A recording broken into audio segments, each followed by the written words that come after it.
I don't know how to start this interview. Kasi, apat na malalaki. I mean, naupo na si Marian dito, naupo na si Alden, naupo na ka na, Mamang. Pero ikaw, first time mo, Coach Jay. Pero sabay-sabay kayo. Parang kayo yung apat na may hawak ng brilyante. Talaga ba? Talaga ba? Welcome to GMA Integrated News Interviews. Yes. At of course, you're here para pag-usapan natin ng Stars on the Floor. Yes. And ito, sabi mo, yung biggest dance competition on air. You guys have to see it for yourself. You have to... we have a very beautiful show, very talented and immersed judges, very passionate and todo bigay na mga star duos. That's what we call the contestants of the show. So, grabe, I mean, concept pa lang nung pinag-uusapan pa lang namin during the Storycon. Parang storytelling pa lang nung creatives namin, maganda na. What more kung ano pa yung makita nyo on screen? Tsaka yung mga pinagagagawa kong Power Ranger. Wala yun. Wala pa yun. Oo, wala pa yun. Pero kasi, syempre, di ba, pagbabalik mo to sa TV, I mean, nagkaroon ka ng, of course, ng massive movie, and then now you're back on TV. Pero dati nag-host ka na ng talent Battle of the competition. Judges yung last. But the very first one po kasi was Bet ng Bayan. Kasama ko si Miss Regine Velasquez. Umikot kami sa buong Pilipinas para humanap ng mga local talents, and we mount the shows and the auditions there.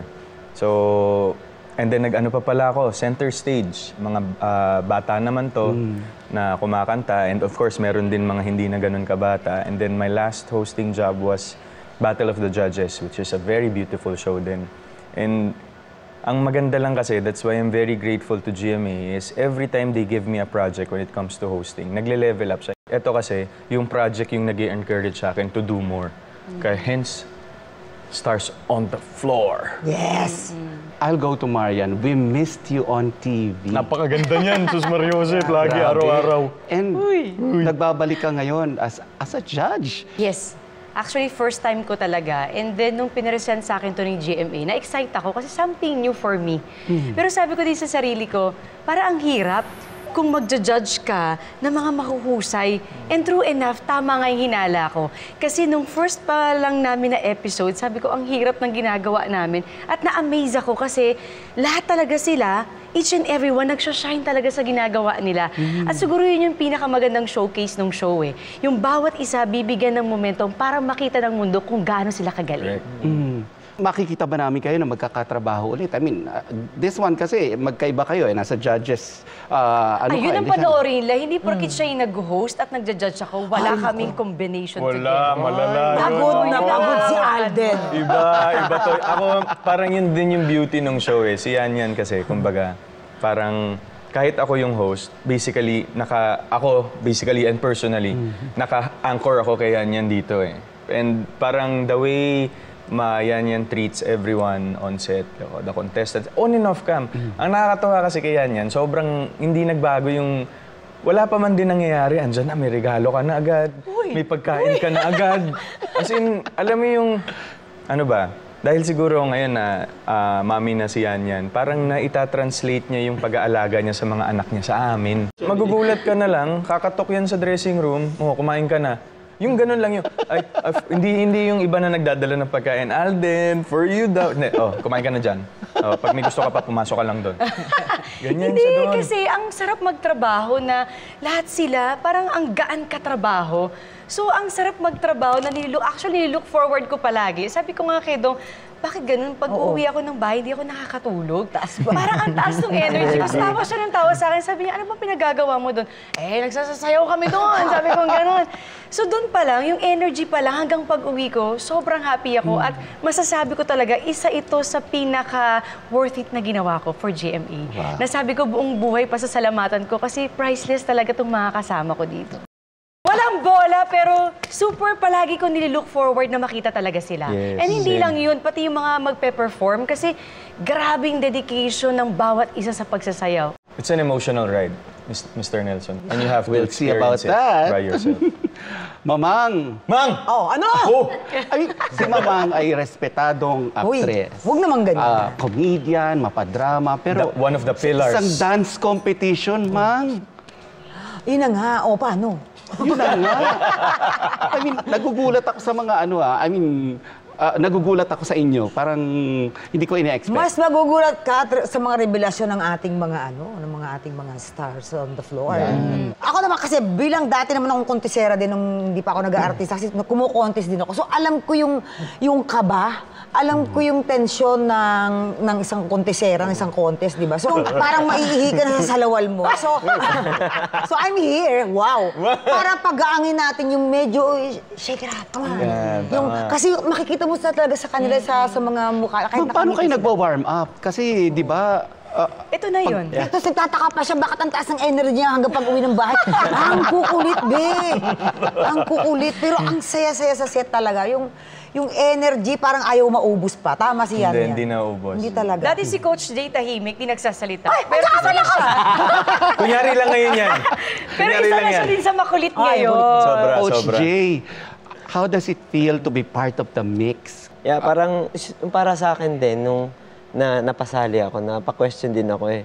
So, kumbaga, ang tataas ng mga to eh. Kumbaga, Uy, grabe ka ibang naman. level din. Ayun. So, Ilang million Hoy! ka? Hype ko lang ako. Anong hype mo yan? Hindi, totoo. Huwag ka masyadong Totoo din naman. humble dyan. Kasi parang siyempre, dati ko sila napapanood. Pero nung parang kinwestiyon ko rin yung sarili ko. Kumbaga, bagay ba ako sa show? Walang Or sentimental na makakatulong ba ako sa show? Pero siguro dahil sa experience din, kumbaga, it's about time siguro na makapag-share or like, magamit ko yung mga natutunan ko, kundi kaya magkaroon ng insight sa mga ginagawa ng iba. Kasi dati din naman ako kontesero. So sobrang grateful kasi parang ngayon ko lang na-experience yung ganito. Na kasi sa tagal-tagal mong nagtitraining, tagal-tagal mong parang para saan ba tong pagsasayaw? Kasi maraming dancers talaga na nawawalan ng hope or nawawalan ng chance or pag-asa na para sa ang stage ba sila. Kumbaga, lagi silang nagtitraining pero hindi nila alam para sa ang stage. Sa life nila or di kaya para saan yung pagsasayaw nila kung may career ba talaga yung dancing. Pero para sa akin kasi, calling siya. Kumbaga, pwede mo siyang maaral, pwede mo siyang pero pag nasa puso mo talaga yung pagsasayaw, kahit saan ka pumunta, yung mata mo, yung focus mo, talagang marami kang maiisip or marami kang malalaman or mai-inspire ka lalo. So ako, para sa akin, hindi siguro dahil sa skills, kundi dahil sa heart, kumbaga.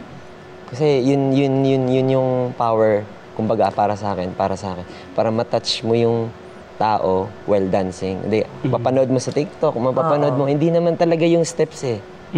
Yung ginagaya nila. So, nai-encourage mo sila through your energy. Na-inspire mo. Yeah, so yung binibigay, kahit anong step yan, pero kung galing sa kaluluwa mo or sa soul mo, ang may encourage niyan is yung soul din ng tao. Correct me if I'm wrong.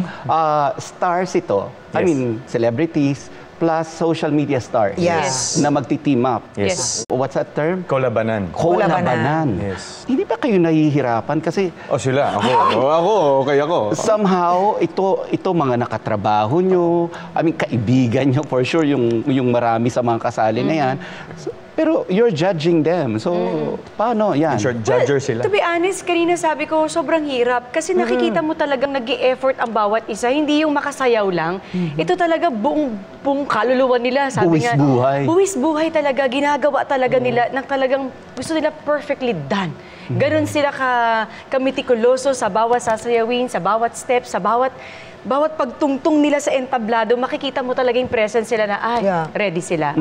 Gagawin talaga nila. So kami, as a judge, nag-uusap din kami. Sino sa tingin mo? Sa tingin mo? Ay, nakita ko kasi ganito. So maganda rin sa amin, meron kaming free will na tatlo na mag-discuss. Anong nakita mo sa hindi ko nakita? At each and everyone, may respeto kami sa bawat sinasabi ng isa. Do you always agree, Mang? Alimbawa, nagkakaroon Yes. kayo ng... Alam mo, Fairness so naman. far, no, Mama? So far, hindi kami Unanimous? Yeah. Yes, Hindi always. kami, hindi kami yung, yung, di ba, hindi, pag-usapan muna natin. Walang ganun. Pero Mang, parang may sinampal ka yata dun. Grabe ka! Joke lang yun. Basta masasabi ko lang, linggo-linggo nila kaming pinahihirapan. Ang gagaling talaga eh. Sobra talagang Nandun na nga ako iba. sa moment na every Iba. time manonood ako, tuwing uuwi ako, sabi ko, ay, may natutunan na naman ako. Yun. True. And ano talaga sila, alam mo yung, ang masasabi ko lang talaga, abangan nyo to. Kasi, dito nyo makikita yung, oh my God, kaya pala niya ni gano'n yun, yung ganyan. Yung mga revelasyon sa bawat contestant, lalo na yung mga sparkle artist natin. Yes. Magugulat kayo sa kanila. Siguro I'm ako rin so proud of them. parang in terms of, I'm sure ganun din tong mga kasama nating, dance authority. We call them dance authority. Yes. We don't call them judges in this show. But alam ko kasing maganda yung trabaho at mahal ko yung trabahong ginagawa ko. Kapag ultimo pag-uwi ng sasakyan, ako ang nagmamaneho. Pinag-uusapan namin siya ni Mama Tin. Sasabihin ko, Ma, ang galing ni ganito. Ma, ang ganda nung ganito. Then mahuhuli ko na lang yung sarili ko. I'm still talking about work even after work. Yeah, which So you that's- don't normally do. I don't normally do, which means a lot to me. This show really means a lot. And ako, masasabi ko talaga, what a way to, do a comeback after what happened last year. I'm really proud of Stars on the Floor. Coach Jay, ano ba ang hinahanap nyo sa mga contestant? Kumbaga, ako, nung tinanong na gaano kahirap, nung una siguro mafe-feel ko na mahirap kasi nasa amin yung pagpili eh. So, baka mamali kami ng pili. Pero, nung na-experience ko na, hindi pala siya mahirap talaga. Kasi we need to talk after mag-perform. So, mas madaling magsalita pag inspired ka dun sa pinapanood. Galing. Yes, So, sakto. pero pag blanco yung napapanood, parang ikaw na lang gagawa. Pero sana experience ko sa lahat, walang ganun eh. Walang dull moment. So, pati kami mismo, sabi ko nga kay Ate Yan, may isang beses sabi ko, ang galing naman ni Ate Yan. Kasi nung nagsalita siya, nung namimili kami, meron siya ini-explain na eto si ganito, si ganyan. Pero nung yung sinasabi niya, yun din yung nasa isip ko. So, sa pagbaga, May connection. yeah. So parang pare-parehas kami. So kung parang hindi kami nahihirapan. Mahirap. Dahil magagaling sila. Lahat. Ito ba, magja-judge lang kayo and mag-host lang kayo or magko-comment kayo? Pwede kayong mag-comment. It's a free show eh. Pero yun nga, ang abangan nila, star duos lang ba ang magpa-perform? Star duos lang ba ang magka-partner? Ay, Yun ang tanong natin. Pressure daw ako. Yun ang tanong. Ay, miss ka na naming sumayaw. Nako! Sa opening nito, anong tinatawag natin palong-palo? Sila yun.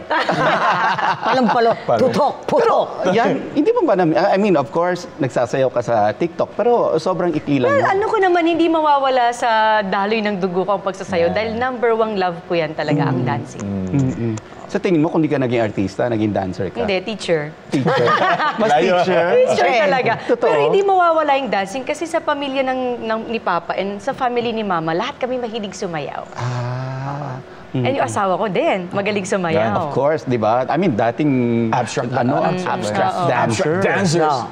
Kayo ba ni Ding Dong, meron kayong moment sa bahay na, sayaw tayo ng gawa tayo ng choreography? Mahilig si Dong sumayaw. Parehas kaming dalawa. Mga parang... Lambada, mga gano'n. Ganun biglang may music. Sayawan ko siya, sayaw kaming dalawa. Sasayaw din yung dalawang bata. So, may mga Yan, ganun saya. moment kami.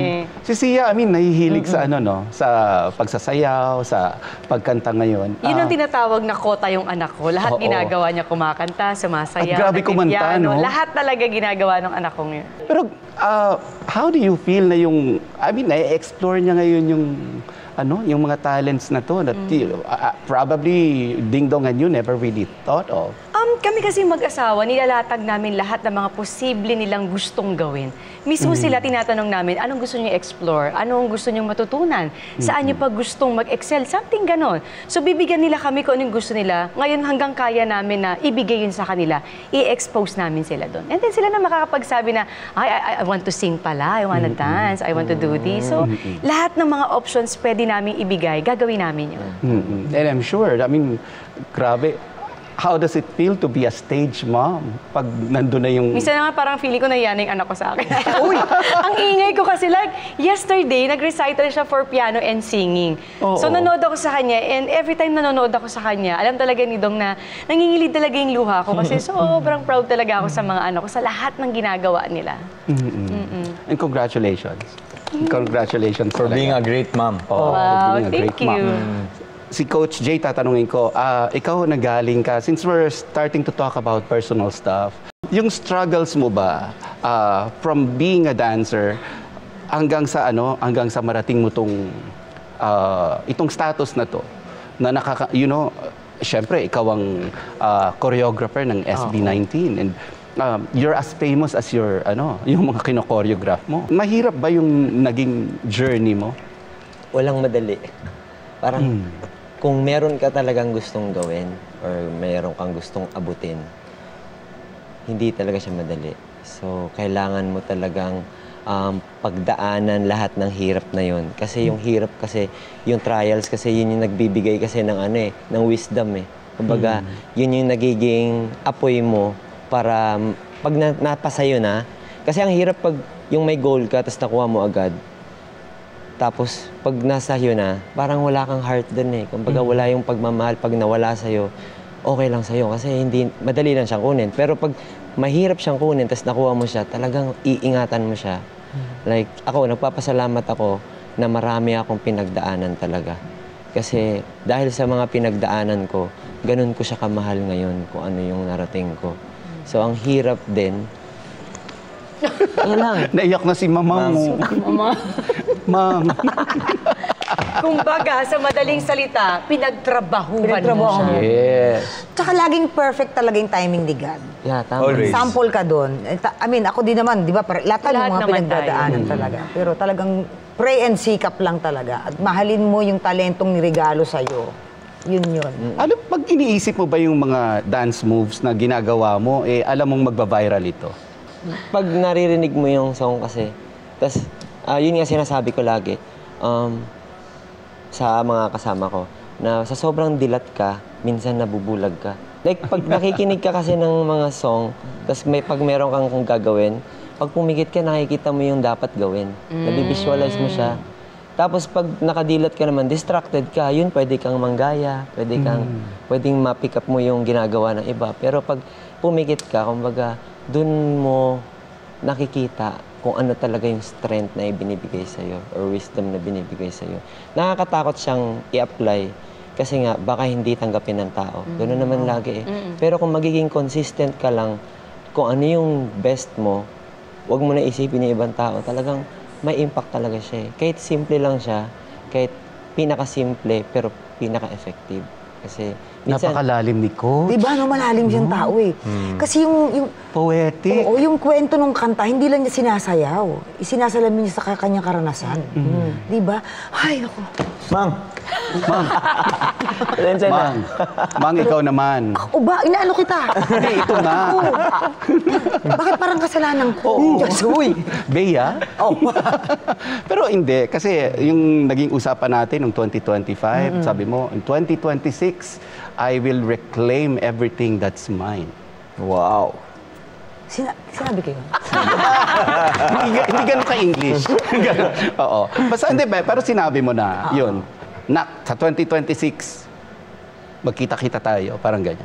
Boom. Na-reclaim mo na ba lahat? Ang aga nga eh. Oo. 2025 pa lang na-reclaim ko. naman. Lahat. Oo eh. So are you happy? I'm happy and mas kalmado na ako ngayon. Mas ang sarap magtrabaho ngayon. Kasi anong tawag dito, kumbaga, lampas na yung unos. Alam niyo naman, hindi naman lingid sa inyo lahat ng mga pinagdaanan ko. Now, ang sarap magtrabaho, ang sarap, alam mo yun, yung magsikap para sa mga anak ko. Ang saya-saya lang. Kagaya ng sinabi nga ni Yanyan, tsaka ni Alden. Alden, of course, napapanood ka namin ngayon, you're in your fitness era. Yes. Ito yung na-inspire mo ako, alam mo yan. Napatakbo rin siya eh. More than anyone, I owe it to myself. Okay. I owe everything that I'm doing right now to myself because ever since I started working and, doing things for other people, kasi lagi akong ganun eh. And people here, si Yan, alam din niya yan. Alam ng lahat yan. Inuuna ko muna lahat ng tao bago sarili ko. But last year, medyo, I think that was my breaking point. Kasi minsan, di ba tayo, we always go out of our way to help other people. Tulong, bigay. Ang nangyari sa akin, paglingon ko dun sa timba ko, wala na palang natira sa akin. And then that broke me to 1,000,000 pieces.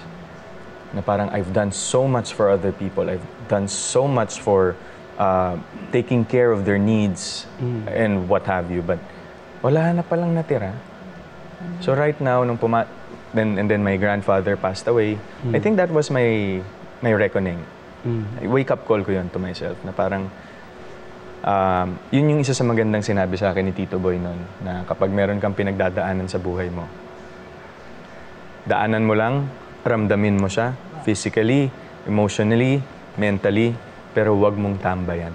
So parang that was my lowest. I think last year was my lowest year. Rock bottom. To tell you honestly, hindi namin napansin yan. Kung meron pang mas mababa sa rock bottom, I was there. So parang yun yung times kasi na when you're clouded with a lot of negative thoughts and you're na alam mong meron ka mga kasama, alam mo nandyan yung mga taong nagmamahal sa'yo, pero hindi mo maproseso ng tama yung emosyon mo, hindi mo maproseso ng tama yung pag-iisip mo, it's very hard to be present, na kahit nandito ka, wala ka dito. It took me 6 months to get over that. That was, hindi naman siya clinically diagnosed, but that was depression at its finest. That was depression. Ang galing nga, hindi lang halata eh. But you know why before kasi hindi ko siya kayang pag-usapan. Kasi hirap ako eh. Ayokong magpakita ng weakness to a lot of people. My team knows this. Everyone that's close to me knows about this. I've been in the lowest of my lows. Ayoko na mag-work. Are you okay now? Yes, very much. Sumura po. Sumaksis. So, Sumaksis. 2026, mapapagtuunan mo na ng pansin ng love life? Yes. Hindi. Ang aga nga eh. Yung best ako, yes. Pero Ang aga. nakukulong kasi tayo sa ganung stigma eh. I don't understand. Hindi ko alam. Hindi ko gets. Bakit ganun ang mindset natin palagi? Ano pwede namang walang love life? Na ang basis ng kasiyahan ng isang tao eh, Love life? I'm not taking that away from anyone. It's just this is my story. And this is how I want my story to be told. Yeah. Not based on the presumption of other people. I'm so done with that. I've been here long enough. I know I've done so much for the industry and I would like to do more for the industry right now. Of course, with my Kuya Dong also. Ayan, kailan natin mapapanood ang Stars on the Floor? Ayan, sa mga kapuso po natin, nakita nyo naman po kung ano ang sneak peek namin sa kung anong meron kami. Sneak peek pa lang po to, wala pa po to. Sa mga totoong ganap sa Stars on the Floor, the first ever collab dance competition sa buong Pilipinas. I'm so honored. I'm very honored. That's why after nga nung first taping namin, tinext ko lahat ng mga bossing namin. And I'm so honored to be working with these very wonderful people. I'm just so blessed to be in their presence right now and every time we do work, the work. So, yan po, June 28 mga kapuso, every Saturday po yan sa GMA. Ini-invite ko lahat ng mga tao na, alam mo yun, may tinatagong galing pero natatakot. So, manood kayo ng Ito na yan. Stars on the Floor. Kasi yung apoy na mapapanood nyo, baka lumipat sa inyo at ipagpatuloy nyo kung ano talaga yung ginagawa. Lalim talaga ni Coach Jay, no? Makisayaw, makitawa, makisaya kayo sa amin talaga. Sa June 28 na po mag-start na kami. Promise, talagang napakaganda po nitong programang ito. And, Mang, serious ka dito or comedy? Siyempre, ako ano dito. Nag-iiba siya ng abangan persona nyo. eh. Iba't ibang persona ni Mamang mo dito. Di ba? Kaya isa sa mga dapat yung abangan din. Sobrang, sabi ko nga, nakakabata tong programang ito. Sobrang babata kayo ng 10 years pag pinanood nyo to. Yung mahahawa kayo sa energy nila talaga. Iba. Iba talaga. Sa buhay ng tao, maraming pinagdadaanan. Pero itong show na ito, ang isa sa mga dahilan kung bakit sila sasaya gabi-gabi. Short Parang but ano, sweet. Palumpalo. Palumpalo. Yan namin. Ito kasi nga, si Yanyan yung ano namin eh. Siya yung aming ilaw ng kagandahan. Kasi pagka yung ano, pag yung nakabuton na sa kanya, Parang may mali na sa parang may sariling diva. Grabe naman kayo. Diba? Kasi Alden naman yung aming darling. Ang darling namin. Darling of the crowd. Diba? At syempre, ito naman aming cutie-cutie. Candy Eh, ikaw, Mang, ano ka? Siyempre, alam nyo na, ako yung ano. Ay, hindi. Ako yung nagpapaaral. Ng mga anak. Ng mga ano. Oo, ng mga anak. Oo. Siguro lahat kami dito Yung nagkakasundo, happiness, na oo. kami talaga ay very happy and sinatawag nila hashtag, we are very blessed na Yes. magkaroon Oo kami naman ng ganitong show at Kita sa amin magsama-sama to. kami. It resonates. Nahahatak ka ni Dong sa Family Feud, mahahatak mo ba siya dito? Naku po. Saan? Dito sa Stars on the Hindi Floor. pa huli ang lahat. Kaya panoorin nila. Ongoing pa lang, di ba? Oo, nagsisimula pa lang ang laban.